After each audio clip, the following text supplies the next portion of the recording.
Shin box wipers. So this one, like windshield wipers, you're going to be moving your knees back and forth through two different positions. So this is to begin getting a little bit more, not necessarily range of motion always, but finding a feel for the internal rotation of the hip. So it's nice to start off. I find butterfly is a good position to show you where you want the upper thigh, and then opening up the knees to find that box positioned into the hips. Some people call this bear pose.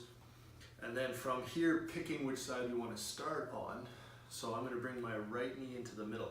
I'm pivoting on my heels the best I can, and I'm trying to bring that leg as close to the inside as I can.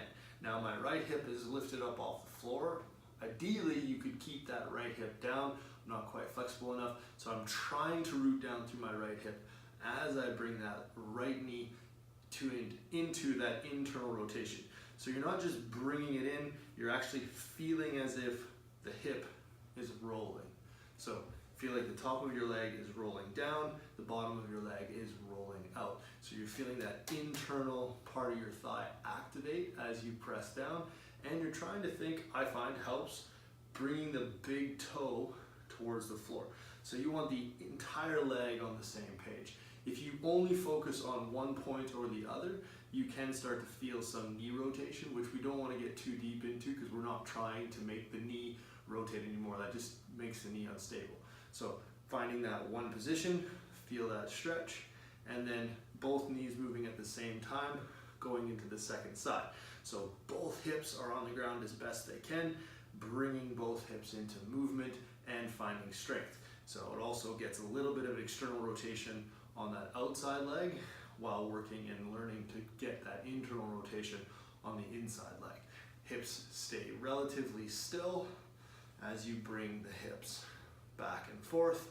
This also shows if you've got a difference between both sides. Since I held that first side, that right leg is much deeper in as I go back and forth.